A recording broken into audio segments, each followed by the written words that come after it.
Good evening, good morning, and good afternoon. I'm Sahana Ghosh, Associate Editor at Nature India, and host for today's very special webinar on the future of science journalism and publishing. Will AI rewrite the script in science publishing and science journalism? Artificial intelligence, these two words have been in the center, for the last few years, and more so in 2024. And we've bandied about a lot of words to sort of describe this technology. Suspicious, or as the Gen Z says, sus. We've said revolutionary, we've said empowering. So there are different ways to look at AI. And there's certainly a lot of excitement and a lot of concerns as well, more so for us in the science journalism and science publishing side of things. Excitement? Of course, we are excited because there are promises that AI is going to streamline processes, it's going to reduce the burden of regular tasks, and it's going to open up so many more innovative avenues. And of course, there's been a lot of concern because of worries on ethics, worries on control, and worries on accuracy when we as scribes translate complex science. Now, what does it all mean? To me, in Nature India, using our in-house AI tool means that I know exactly which papers do well with our AI tool and which doesn't. But of course, we don't publish anything that AI generates, right? We have editors to sort of vet, we have editors to first go through it, and then we publish. So we have these checks and balances. What does it all mean for us as scribes, or in scientific communication, or in publishing? Today, we are going to take a very close look at what all this disruption kind of means. And for that, we have a star-spangled panelist. We've got Stephanie Prius, Director of Content Innovation at Springer Nature, joining us. We've got Richard Van Noorden, Features Editor at Nature, and we've got Lynn Smith, Senior Editor at Nature Africa. Together, we are going to sort of discuss what is the big leap in AI, what are we going to expect with AI, and what does it all mean, looking into the future. And as a preamble, as we wait for Lynn and Stephanie to join us, I want to throw the stage open, or rather this webinar open, with a very, very current question. Not one, but two Nobel Prizes went to AI this year. So what's your take on it? Were you all surprised? I'm going to first start off with Richard on this. Hi, everyone. Yes, as Hannah said, I'm a features editor at Nature, so I edit and commission journalistic features for Nature magazine. And of course, we covered those Nobel Prizes, and I don't think we were in the least bit surprised. I can actually say that we pre-written a story last year for one of them, which we couldn't use, but we could use it this year, because I think they're showing that machine learning tools are used everywhere in science and enable new discoveries, so are worthy of Nobel Prizes, which I think is the point that the Nobel Committee were making. AlphaFold enabling the discovery of how proteins fold, and now being used to design new proteins, and the foundations, the physics-based foundations of the neural networks that are now in all kinds of machine learning AIs and large language models. I think they were very deserving of Nobel Prizes, and it's a bit of semantics to say, does the Nobel or should the Nobel extend to AI? I don't think anyone's quibbling that this is Nobel-worthy science. So we were not surprised at all. But I also think that it reminds us, which is good to frame this discussion, that AI is a whole series of computing tools, algorithms. It's not just generative AI, the large language models. Machine learning, of course, has been used in science and in journalism for many years. So let's just keep that in mind, that we're talking about a plethora of very different algorithms in this conversation. Although I think we're obviously going to be focusing on the generative AI, the chatbots. Great, cool. Thanks for so eloquently putting it, Richard, that, it was not completely unexpected.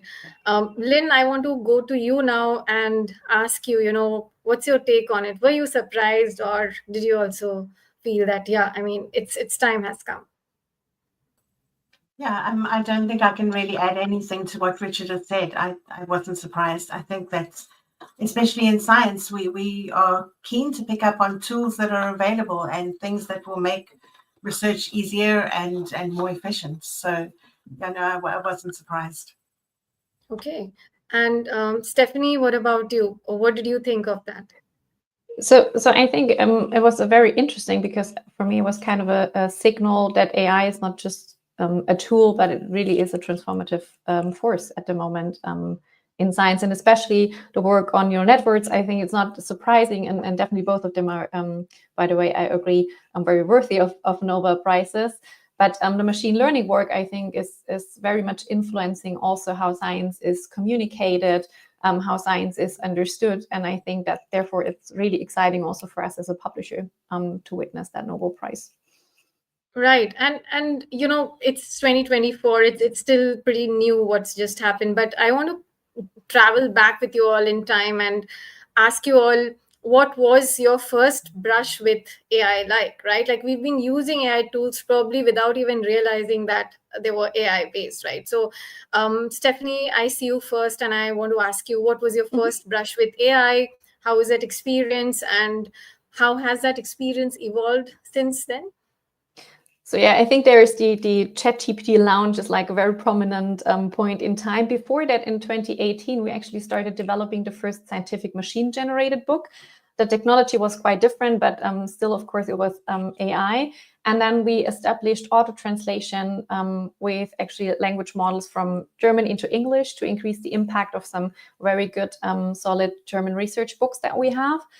So that was basically the first touch point. And then the first the journey with GPT basically started in December 2022. So very close to the launch of ChatGPT, where actually together with the Nature India team, we explored if we can use GPT to generate first drafts of research highlights. So we are very proud, I think, that we have published right after the release, or 1 month after the release of ChatGPT, our first pieces.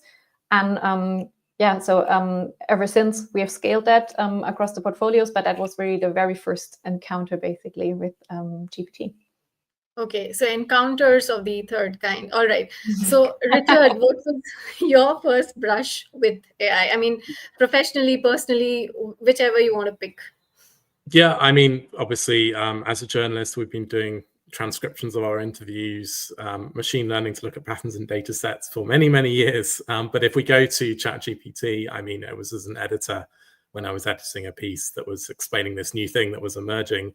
And in terms of how I used it, initially, it was just a bit of fun. Just, make it do poems or whatever. But increasingly, I then started to use it essentially to do coding for my journalism. I'm not actually an expert coder. I just know that some tasks can be achieved with code. So it's a great use case, because the AI will come back with the average example. I can very quickly verify whether it works. I can specify precisely what I want, and I'm not doing anything very clever. So it's just a way for me to slightly expand my abilities. So that's how I've been using ChatGPT mostly. Okay, that's incredible. So, we're going to take top tips from you as well soon. And I just want to quickly remind our audiences that please throw in your questions. We've got these three lovely panelists here. And I'm now going to move on to Lynn. Lynn, what was your first foray into AI like? I think from a personal side, anything that's technology is attractive to me. I want to know, does it have buttons that I can push, and is it fun?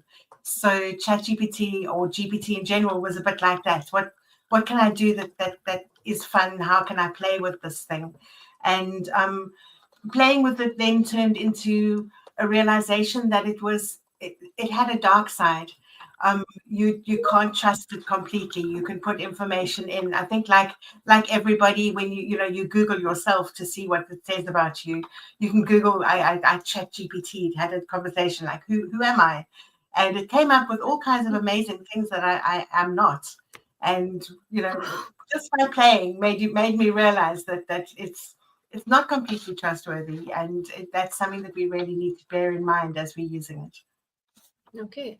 So, yeah, I mean, we've been kind of having fun with it, of course, but then there are, imponderables, of course, with AI, with ChatGPT, and we are kind of now looking into the deeper end of the pool also with these kind of LLMs. So I want to train the spotlight on Stephanie now, and I want to ask her, how are you expecting AI to impact the business of scientific publishing in general, right? And I have a bundle of questions to add to that. Basically, how is Springer Nature incorporating AI in what it does? And do we have a policy? Can you tell us a bit about the policy? And why do we need an AI policy at the organizational level? So you've got to unpack this bundle of questions for us.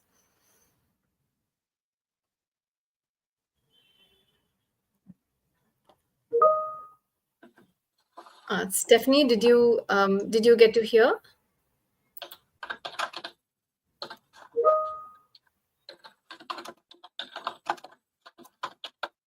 I think Stephanie might be struggling with some audio problems. So while Stephanie sort of rejoins us, we are going to move on to Richard now. And so, Richard, you've done an interesting thing where you've had about 1,600 researchers weigh in on AI and science, right? Could you give us a snapshot of what scientists are actually using AI for? Or what did the survey basically tell you? Sure. This was in late 2023, but I'll mention some other surveys that found similar things. So we were, trying to get a snapshot of what scientists were doing. So we got 1,600 scientists responding to our survey. And of course, this is going to be heavily weighted by people who are interested and want to say they're using AI. So we actually divided our respondents into those who actually study this field, those who use this field, and those who don't use it at all. And I think there's been a more recent survey of researchers in Denmark that's done the same thing, talking about enthusiasts, people sort of dabbling their feet, and people who don't know what they're, don't really know much about it.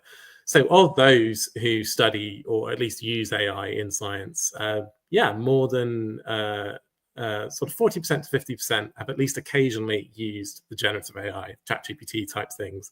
I think that's fairly also what you will find in other surveys that I've looked at. So it's still, emerging. And what people are doing is using it mostly to help them write code, to brainstorm ideas, and to write research manuscripts. Just a little more detail on that from the Danish survey, when we're talking about, writing manuscripts. People are talking about anything from improving the readability or the language in articles, translating into another language, especially if English is not your first language, proposing a title, proposing an abstract, or proposing sort of keywords that might summarize the article. Also refining language for research proposals and grants. So that's kind of typically what's been happening. Less people in our survey are sort of conducting literature reviews with ChatGPT-like things, although I think that's become more common with the rise of tools like Elicit and Consensus that sort of allow you to try and survey the literature.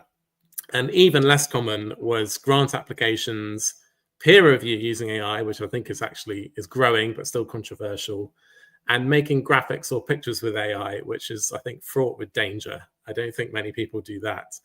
So the biggest benefits people said was editing or translation, easier and faster coding, and sort of summarizing other papers, and speeding administration tasks. So a lot of science are doing a lot with it, but there are a lot of people who've never tried using it at all and are maybe suspicious of it. And the Danish study said, look, there are some people using AI as a kind of workhorse to speed up tedious tasks, and they're probably getting the most benefit out of it. Then there are people who are using it as a kind of glorified spell checker, which is great, but perhaps not as much as they could be doing. And then there are people who are trying to use it to accelerate their research. And I remember talking to one scientist who said, I asked ChatGPT to give me 20 new ideas for where my research could go, and it did. And 19 of them were absolute rubbish. And one told me something I didn't know. And so that was great. So it's sort of really useful if you're an expert in something and you're able to say, well, this is all rubbish, but that was actually quite interesting. I think you've got to be able to look at it and add the human judgment on top, and then it can help accelerate the work. Yeah, absolutely. I think you made the strong point here, that we've got to add the human judgment at the top and then see for us where exactly do we need it, what do we make use of it for. And on that note, of course, what you said, says to me that there are also kind of concerns about AI's integration into research. So have you had a chance to sort of note, what these concerns were, what these researchers were most concerned about? Absolutely. So mostly people, the sort of broad point of AI is it promises to pull patterns out of research. I suppose I'm talking more about machine learning here. And the worry there is the AI recognizes the patterns and pulls something out, and you don't actually understand what's going on. And it could just be a correlation. It could be meaningful. You don't know. So it's sort of accelerating the way that you can pull patterns out of things, but you don't necessarily understand why. And especially also when it comes to the LLMs, it can, because it's built on seeing lots and lots of text from before, it will have built into it the bias, whatever the bias there was in that text, and that will therefore be entrenched in whatever it says. So if it comes to some medical application, the risk is that it will have all the bias of all the doctor's notes and stuff that it's seeing before, and it won't be able to deviate from that unless it's updated. So there's definitely a concern there. Also a concern that it makes fraud easier. And I think the double-edged sword of AI is that if you're using it in good faith, it can accelerate your research. It can be very useful, fantastic. If you're using it in bad faith, it can also accelerate your efforts to produce fraudulent research, mislead people, not great. And there doesn't seem to be a good way of distinguishing between the two. So I think there's going to need to be even harder norms of transparency, hopefully of watermarks in AI generation tools. I don't know if we're going to get them, because otherwise I don't think we're going to be able to easily distinguish between the good and the bad. Although lots of people are pointing out naive uses of bad uses of ChatGPT, where people have literally forgotten to remove that they use ChatGPT in the paper, things like that. So naively, one can see where it's being used ridiculously. Yeah, so I think that good versus bad faith problem is just going to grow. But I think even if you're using it in good faith, there was the worry about the reliance on pattern recognition and the worry about more irreproducible research. You use the AI, you came up with an answer, but it wouldn't necessarily be the same thing if you use the AI the second time. There's not really enough transparency into what is going on behind the scenes, and there's not necessarily reproducibility the next time you use ChatGPT. So this, I think, is a big concern, and that mistakes will be brought into text, that misinformation will be proliferated. These were all concerns that came up in our survey. And there are a few ideas to mitigate them that we could talk about, but I don't think they're going to go away. Right. Yeah, I mean, of course, with concerns, we also really come to mitigation, right? I mean, what is the way to look at these problems, the problem-solving approach? I want to go back to Stephanie here now, and thanks, Stephanie. Good that you're able to join back in, because Richard sort of, spoke to us about what scientists are kind of thinking, but why don't you give us an idea of what's happening with the business of scientific publishing in general? How's AI kind of impacting it? Has it already impacted it, or it's just beginning to impact? And how is Springer Nature incorporating AI in what it does? And to that, I'm going to again throw in a question about AI policy at SN Artificial Intelligence, and why do we need this policy? What does it exactly mitigate? So I think, of course, AI has already started to influence everything we do in publishing, even before ChatGPT. There's a lot that we do in safeguarding research integrity. For example, a screening for plagiarism that we do. There's things like identifying reviewers. Then, as I mentioned, we did the first GPT-generated book, the first scientific machine-generated book, translations and all different things. We now also start more prominently to use it for that kind of accessory content that's around an article. And I think my prediction for the future is that that's something that will be augmented in the near future as a standard. I think translating content for different audiences, not only in terms of language, but also in terms of making it more understandable to enable, for example, interdisciplinary research and sharing across strict silos and boundaries, I think is very much important. and then it will play a vital role in communicating research across the board. And I think then in more long term, it will also be more important in how really articles are written and produced, and will take away a lot of the tedious tasks from researchers so that they can focus on doing research, on data, on insights, and a lot of this wrapping it up into a publication and communicating across the audiences will be supported by AI. And I think what's important to note is that also our role, or the role of publishers in general, needs to change and co-evolve with that. But I'm very much looking forward to see how we can also facilitate that movement, and how we are evolving as a publisher as well. So how are we incorporating that? We've briefly touched on that.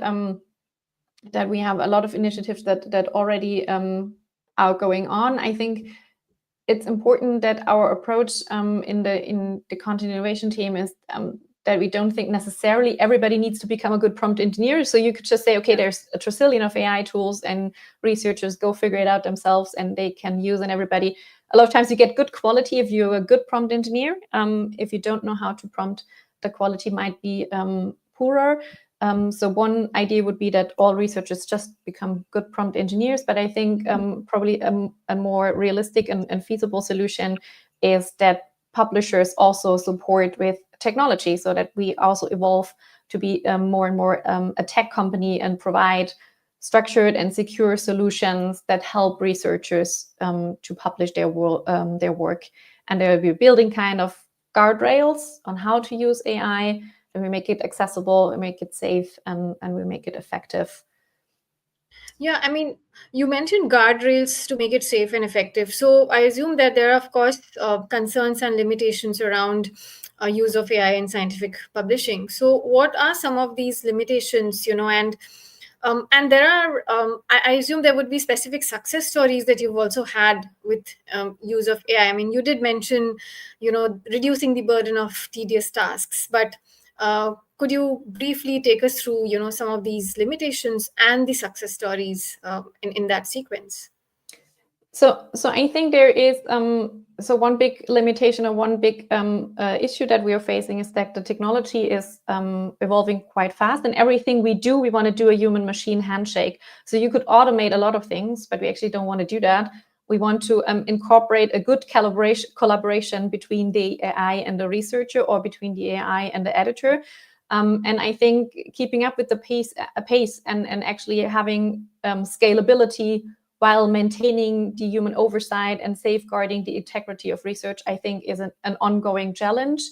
Then, of course, it's a little bit of an arms race that AI can be used for fraud, for paper mills and stuff, and to detect. So AI can be used to detect the use of AI. I think that's an issue. And distinguishing between, so if somebody is responsibly using GPT or another AI tool to generate text, I think we need to distinguish that from misuse.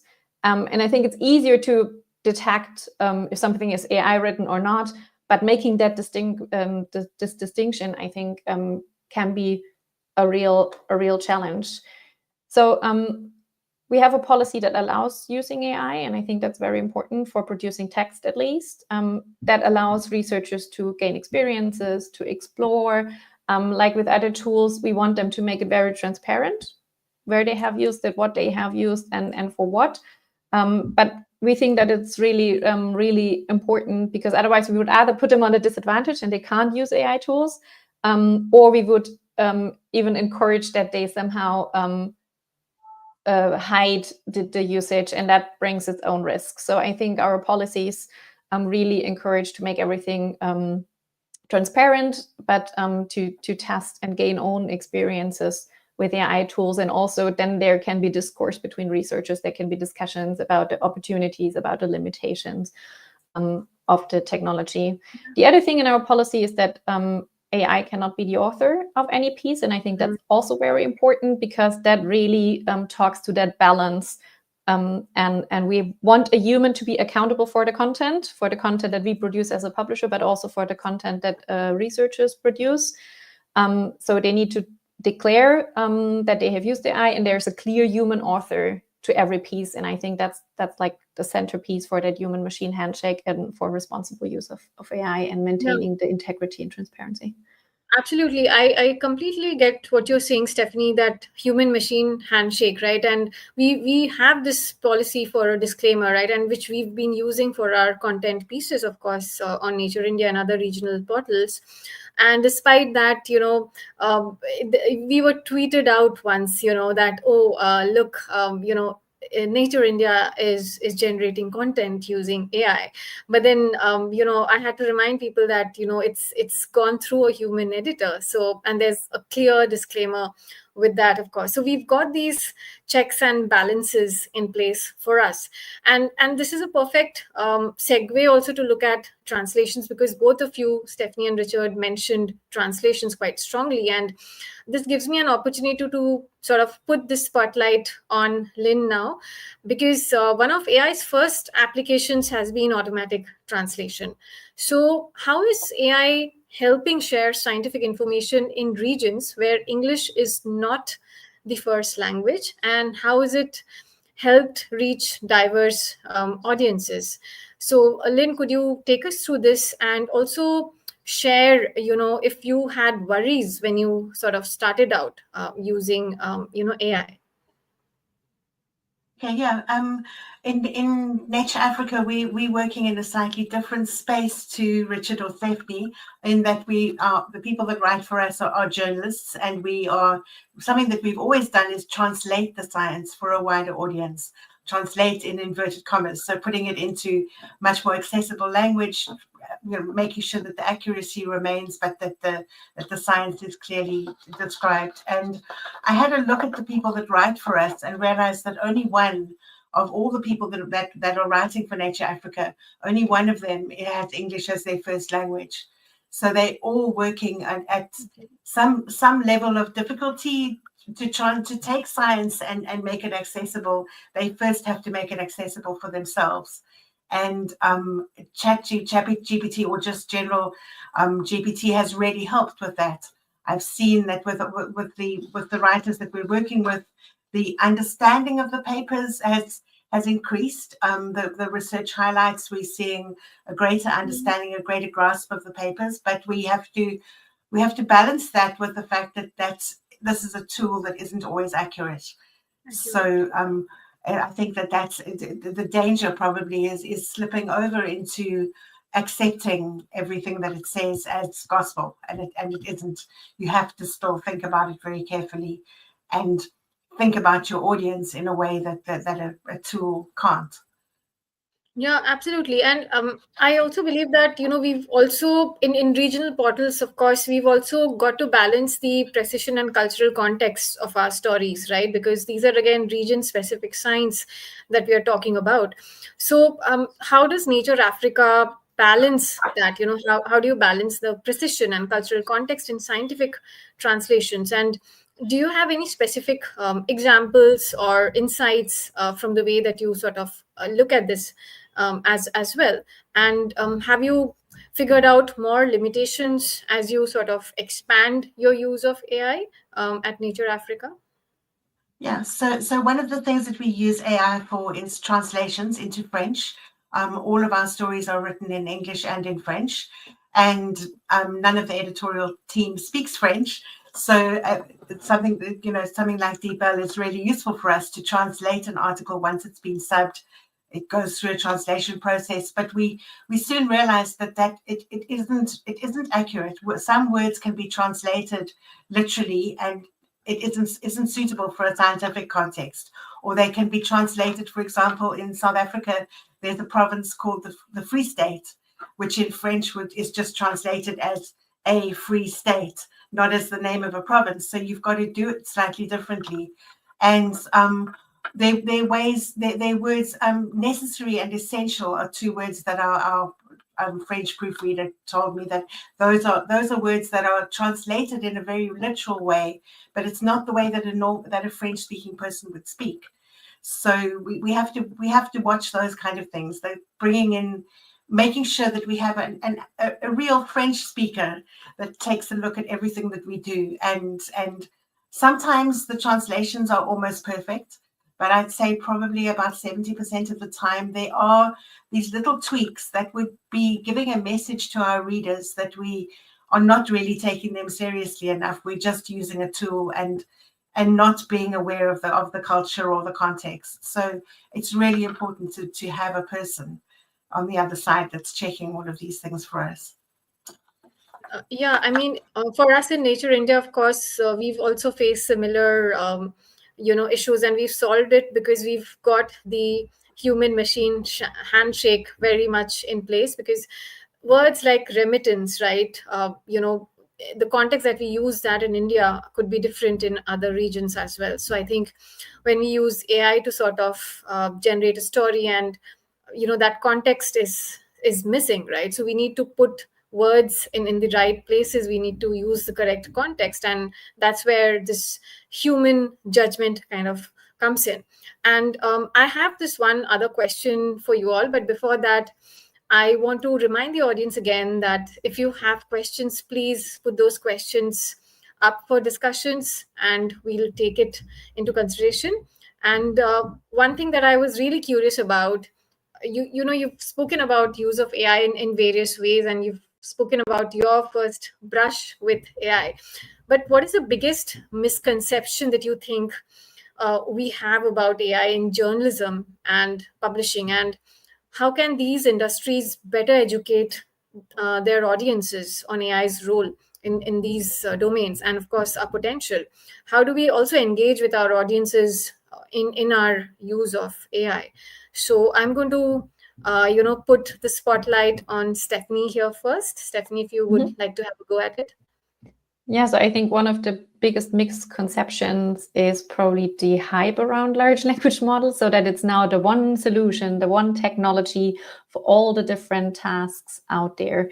And I think that's with all technologies. So you should focus on the problem at hand and on the value creation and understanding the problem, and then pick the technology that's doing best for solving that specific problem. So I think, for example, like literature search, finding key papers to read, is something that you can do by asking a large language models, but I don't know if that alone is the best technique or technology to really highlight the most important papers to you.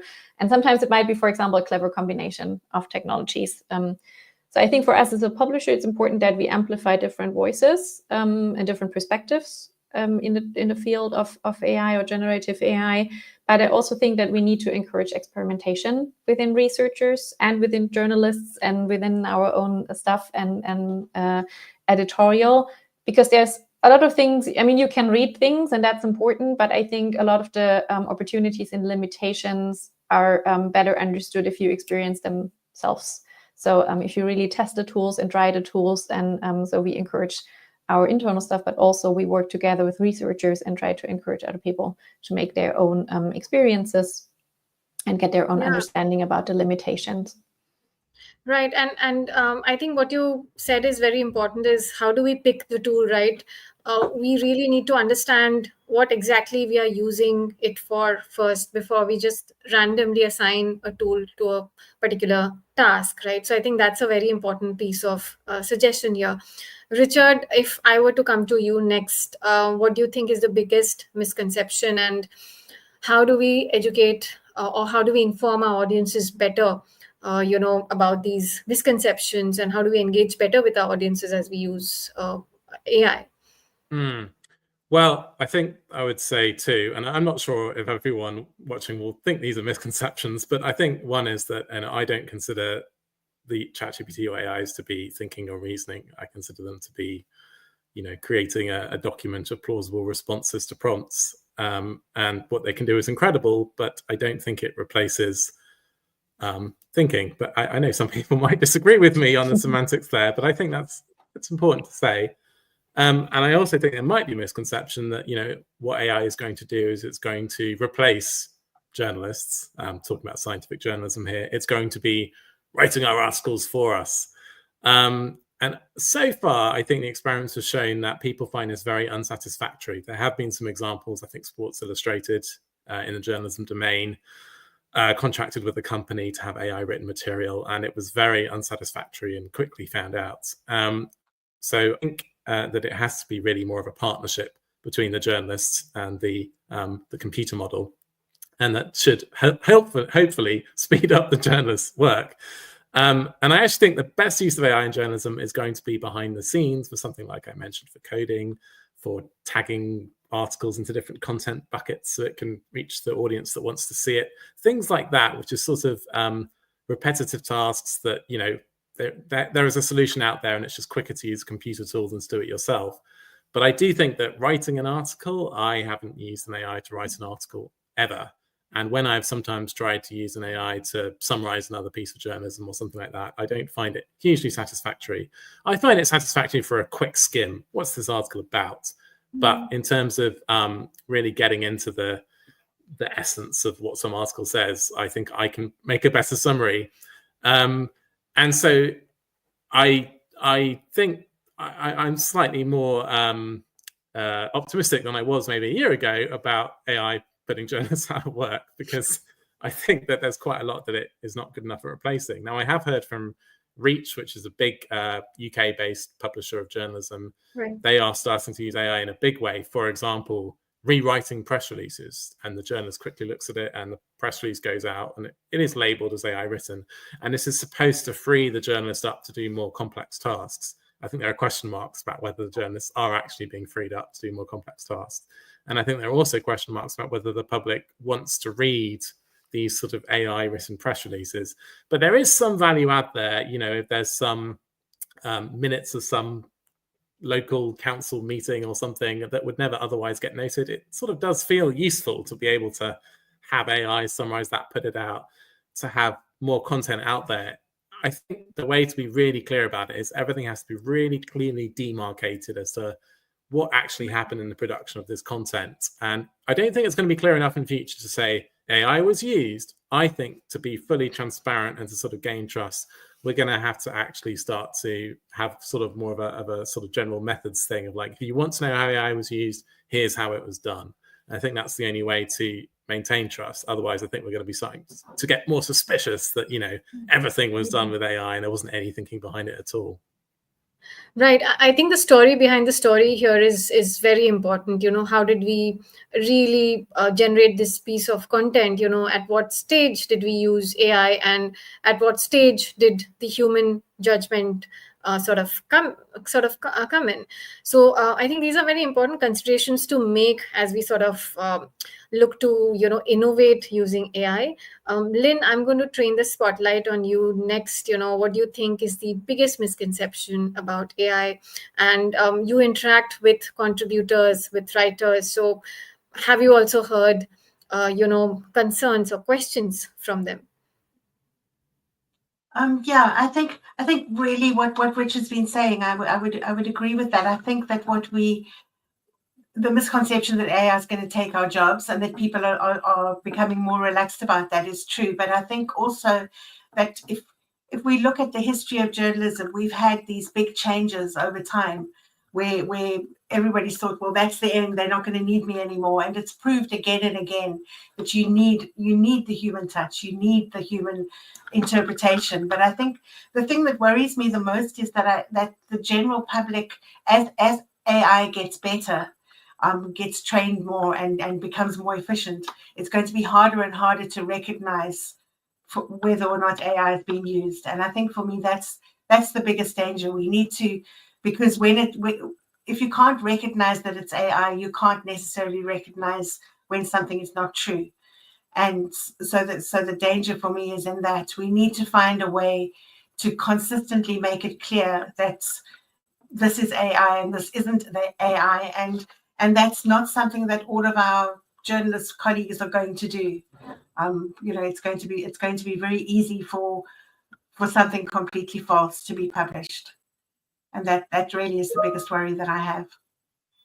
Right. I mean, yeah, of course, we sort of articulated, you know, what are the biggest worries that we're going to have, and of course, we've also sort of you know, in a very sort of subtle way, we've kind of indicated what are the challenges that we want to solve, what are the potential solutions also. And we've got some questions on those notes as well from our audiences. We've got one question from our Nature Middle East YTU a YT channel, and that's something which, that's been there on our minds as well as journalists. Should we be more skeptical about scientific papers now that more researchers are using AI? And do you think it impairs scientific research? Those are heavy questions, but Richard, I'm going to first come to you on this. What do you think as a features editor? We are skimming through papers as editors on a daily basis. Where, of course, we are a healthy dose of skepticism is warranted. So, what do you say about that? Well, certainly more and more papers using AI. There's actually a preprint that estimated that at least 10% of abstracts in biomedical papers in the first 6 months of this year used LLMs. So that's like 150,000 papers a year. And the way they did that was they looked at the stylistic words that are used in papers over the years and showed there was a big jump in words like delves and underscores, way above, the normal year-to-year changes in those kinds of words, which they ascribed to probably the use of LLMs. But what's funny is that when you think about it, a good faith use of LLMs to, edit text or, slightly brush up words, it's kind of okay. It's not actually affecting the science, the data that was gathered. That's usually the core of, a hard science paper. So I think that's okay. I would like it mentioned somewhere in the paper that LLM was used, but I think that's all right. The problem is, it's going to be hard to distinguish that from the paper that has used the LLM, I don't know, to plagiarize someone else's idea and summarize it beautifully without citing it. That's not okay. Or to heaven forfend, make up a data set or touch up a data set. It's just going to be harder and harder to distinguish between the two. And I think as journalists, that means, and I think also that means as scientific readers, we're going to be looking for other ways to verify and trust that work was genuinely done and done to high quality. That's going to be our assessments of the reputation of the lab, our assessments of, has it gone through peer review in some journal that we recognize, knowing that that's absolutely not going to catch everything, but it's another marker. And maybe there will be even more sophisticated assessments in the future. People are talking about watermarking data as it comes off of a scientific machine in some way, or some other way of verifying that data really was gathered. And as journalists, I'm just not going to know. I mean, I think I'm going to assume for the moment that that the data is genuine, unless I see some, obvious red flag that's shouting out to me.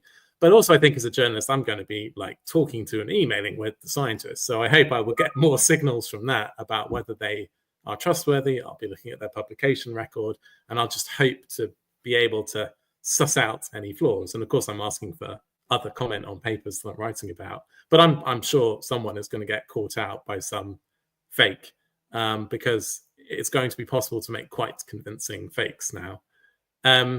And I think it's just something we're going to have to be more and more careful about. And there's going to be more and more use of other markers of verification and trust. I think that's what's going to happen. I don't necessarily think it's going to undermine science in the way that Alia asked, because there's already a lot of paper mill and fraud out there, and it's embarrassing. I don't think it affects what serious labs are doing. The most worrying thing about it, I think, is when it's corralled into meta-analyses that bring in the fraudulent stuff too. I think that's the scariest idea. So the meta-analyses, the people who make them are going to have to be very careful.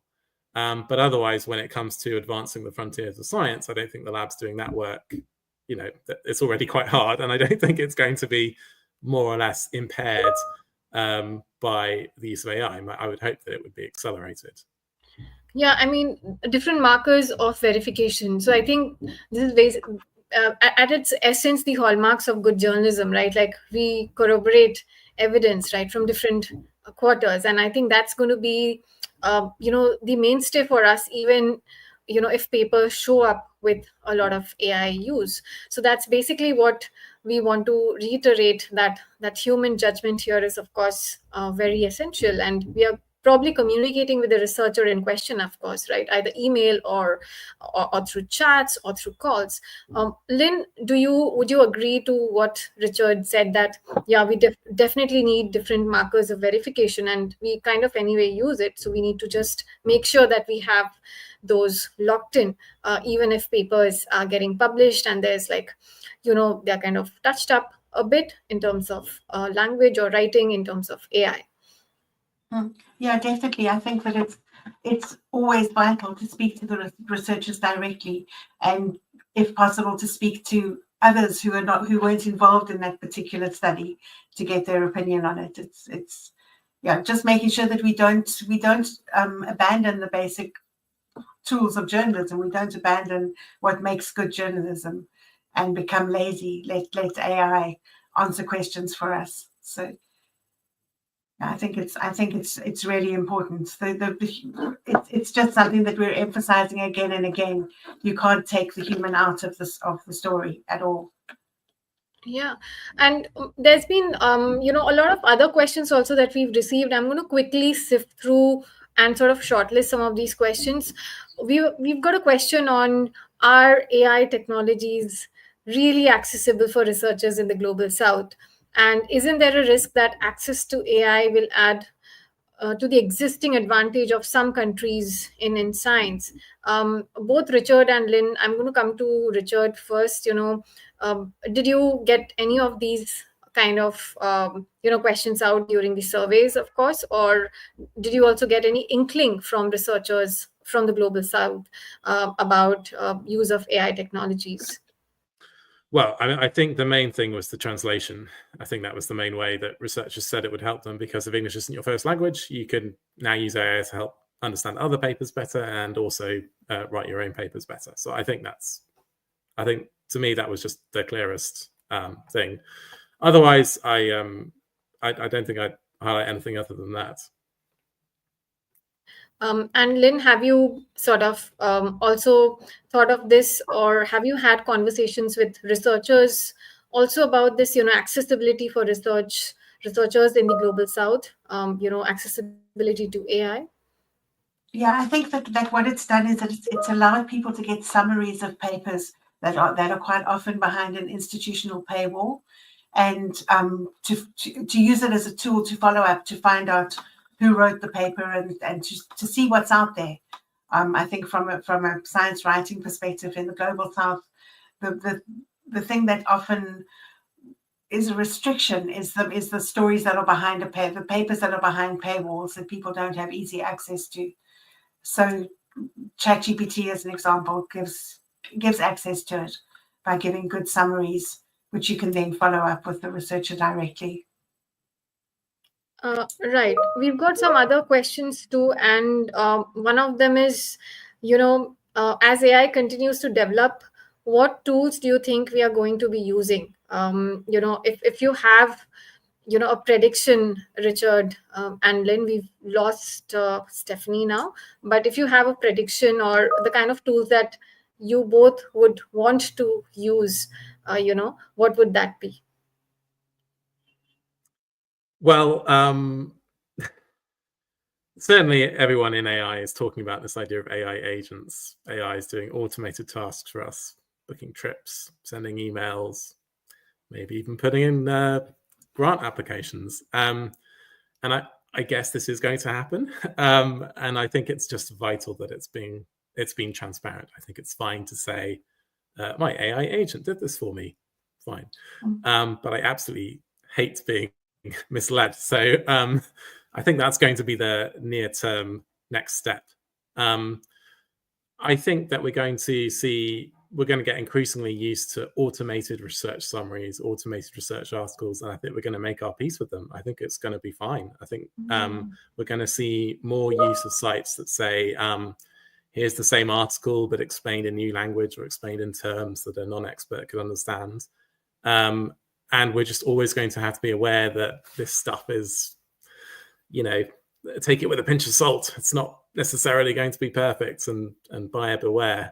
And so I think we're just going to see more and more of that spread over science publishing and journalism. And I think that there'll be sort of useful background tasks that we'll all start using AI for that are perhaps a lot less useful and transformative than the hype suggests. I think the big question for the companies developing fundamental science behind these tools is that they're losing money at the moment, I believe, and it's not clear that they can make the trillions that is being invested in them. These things are useful, but are they that useful? So we might see a bit of a hype cycle decrease and some of this collapse slightly, and the real useful cases emerge.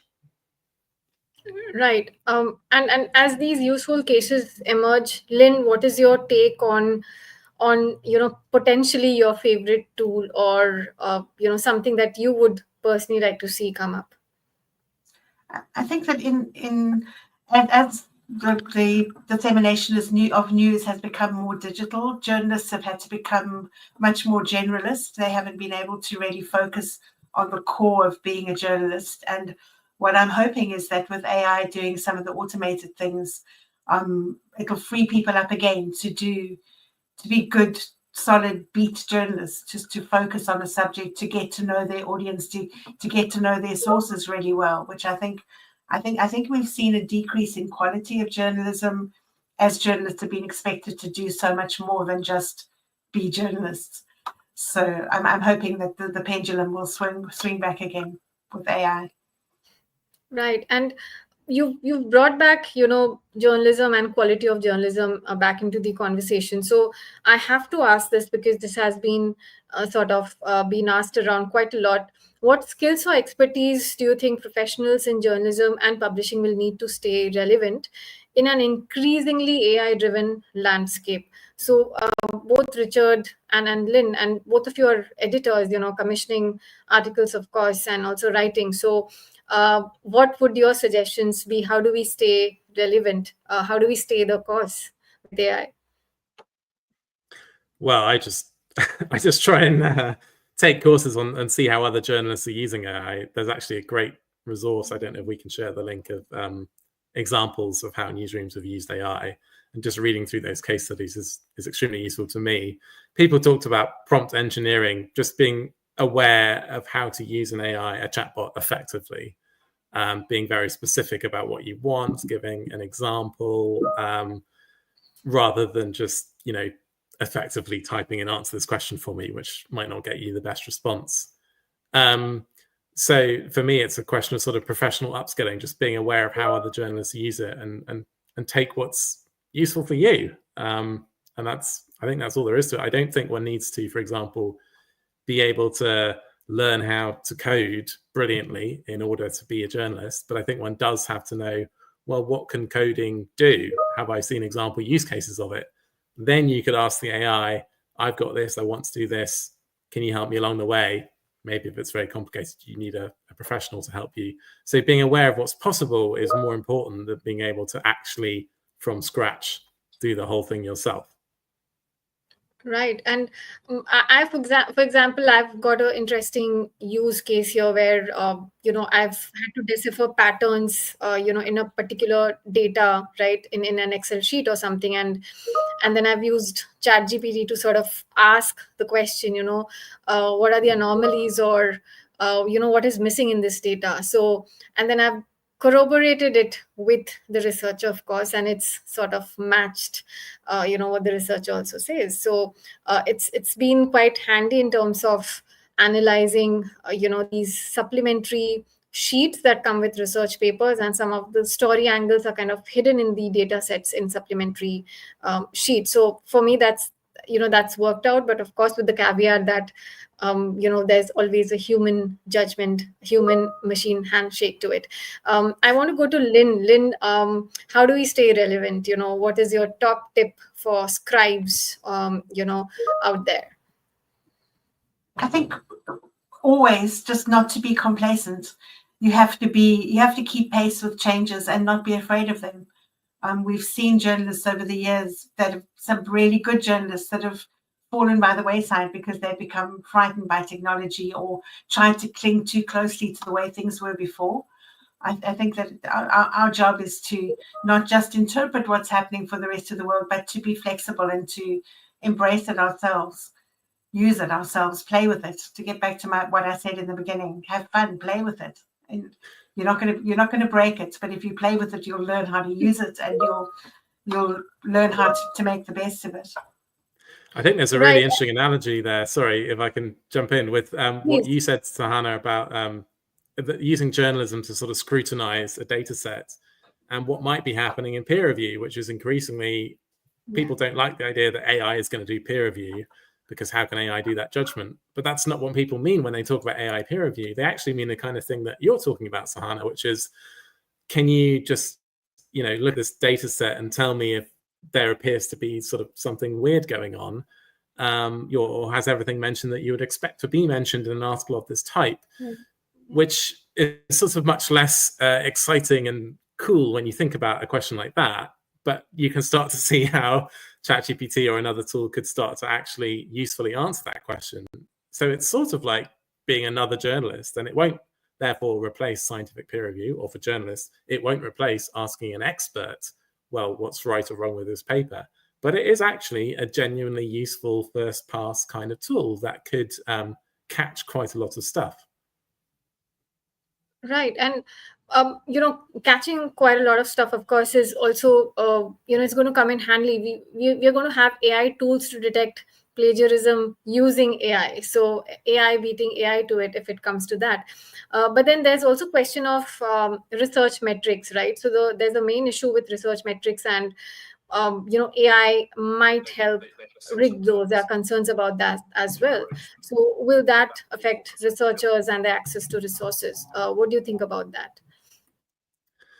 Yeah, absolutely. A question there asked by Achal Agrawal, who I think is at India's research watchdog organization. And I agree that AI is going to help people rig research metrics.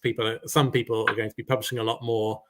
In fact, I think the value of being able to publish a review will severely be downgraded. Now it's possible to use AI to, put one up very quickly. And they're going to be, absolutely gaming things more easily with AI.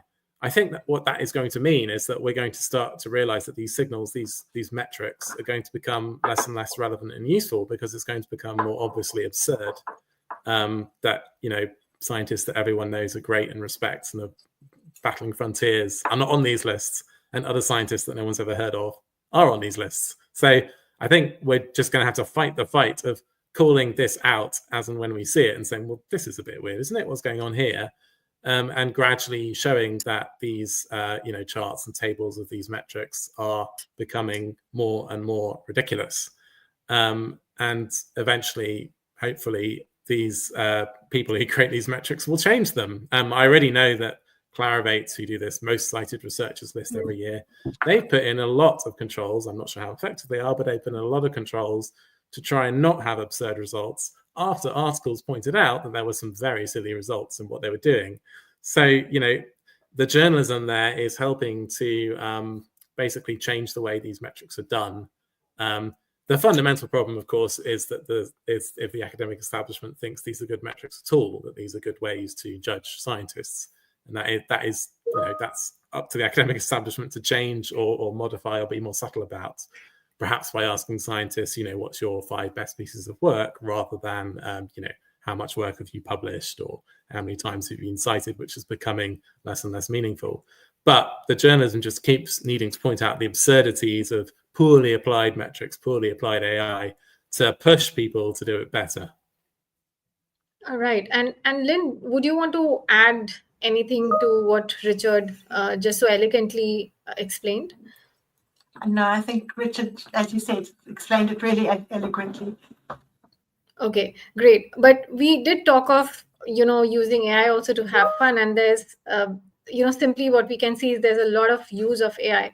So that brings me to one last question for this webinar is, what do we feel about the carbon footprint of using AI, right? And how do we then sort of make sure that we do our bit to also ensure that we are kind of not expending too much energy and too much water or other resources while we also expand our usage of AI. What do you guys think about that, Richard? Yeah, it's actually really unclear how much energy. So the IEA's, the International Energy Agency's latest document, there's a post by Hannah Ritchie about this, about AI and energy use. And what the IEA is saying is that overall, the profusion of data centers and AI isn't going to make that much of an increase in sort of the world's total electricity use compared to other things that we're going to be doing more of. And the reason is that data centers are getting more and more efficient. But at a local level, in some particular US state or county or something like that, a big data center is going to be sucking up a lot of energy at that local level. But the main thing that we do know is that it's really untransparent and really unclear what the impact on water resources and electricity use is going to be. The oft quoted, Google's search with an LLM uses 10 times more energy than a Google search without an LLM. That appears just to have come from an offhand statement from a chairman at Google. And there aren't really many great figures behind it. So really, it's another thing where we need way more transparency, and researchers who are trying to, tabulate this and look into how much energy and electricity is used, their number one thing is just tell us more. I mean, maybe companies need to be regulated that they reveal more about what's going on. So it's actually quite unclear, because data centers get more and more efficient, how much the increasing use of AI is going to add to carbon emissions, electricity. So I don't want to downplay it, because it is a really big issue, but it's really unclear at the moment, and there's not much we as individuals can do. I'm not going to limit my experimentation with AI because of concerns about that. Although I do applaud people who want more transparency, and I want more discussion about this, and I want governments to put in regulations that compel more transparency and more understanding of this. I mean, but I don't think as an individual I'm going to restrict my use of AI because of concerns about that. Lynn, do you the question feel the same? Yeah. No, I think that the question is more about where is the energy coming from? I don't think that we're going to restrict the use of AI in the same way as we're not going to stop using toilet paper, even though it uses, the average family uses 27 trees a year or something. It's, we need to ask, where's the source? Are we using renewable? Can we rather focus on increasing renewable energy for AI and for other computer usages as well? Right. And on that note, we've got a lot of things to question. We've got a lot of things to think through. We've definitely, hopefully, answered some of your questions. But what turns out is that we are definitely going to use AI in ways, which we probably didn't think of. I think we are going to innovate a lot using AI, and we're going to have checks and balances. We're going to have guardrails up as we sort of proceed. And on that note, I would love to have you all on board for our next series of webinars, also where we're going to discuss more about the future of science journalism and publishing. For today, I want to thank Stephanie, who could not join back because of network issues, but we are going to have more chances to continue the discussion with her in future webinars. I want to thank Richard and Lynn for their insights, for their rich insights, and for those top tips that scribes like us, editors like us can take away.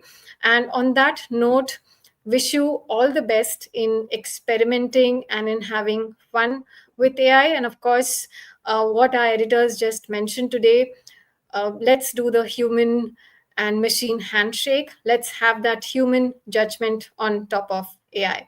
And that's us signing off from Nature for our first ever regional Nature editions webinar. Thank you all, and wish you all a very good evening here from India. Thank you. Goodbye. Thank you very much.